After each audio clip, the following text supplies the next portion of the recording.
Centrum pre rodinu Trenčín je občianskym združením, za ktorým stoja rodiny Trenčína a okolia, tiež viac ako 100 dobrovoľníkov, ochotných venovať svoj čas pre druhých.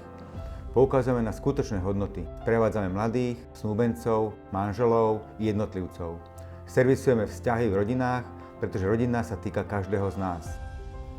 Do poludnia obvykle vítame v Centre pre rodinu mamičky s deťmi. Po vyučovaní sa u nás stretávajú študenti. Seniori navštevujú naše spoločenské a kultúrne podujatia. Popoludnia patria vzdelávacím aktivitám. Vďaka tomuto miestu funguje komunita a podpora.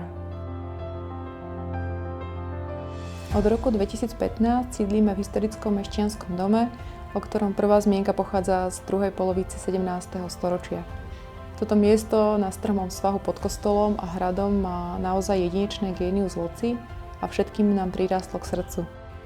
Posledná stavebná úprava pochádza ešte z 50. rokov minulého storočia a mnohé pôvodné historické časti sú v zlom až dezolátnom stave. Rekonštrukciu by potrebovala najmä zatekajúca strecha a rozpadajúce sa oporné múry, ktoré ohrozujú stabilitu. Zateplenie strechy a rekonštrukcia okien tiež umožní znížiť spotrebu paliva a emisie oxidu uhličitého z prevádzky. Aby mohlo centrum ďalej fungovať, potrebovali by sme obnoviť rozvody elektriny, vody a kanalizácie, ktoré sú momentálne po životnosti. Keď bude budova plne funkčná, chceme vytvoriť zároveň väčší priestor, ktorý bude umožňovať viac aktivít.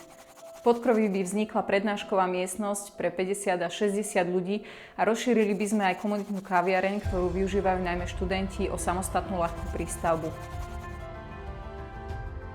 Stredobodom centra je záhrada a odohráva sa v nej veľká časť programu. Preto chceme zlepšiť chodníky a trávniky a tiež riešiť zadržiavanie a využívanie dažďovej vody. Centrum pre rodinu Trenčín je miestom stretávania, sebarozvoja a srdcom v centre mesta, ktoré bije pre rodinu. Pomôžte nám využiť jeho potenciál. Veríme, že sa nám to s vašou pomocou podarí.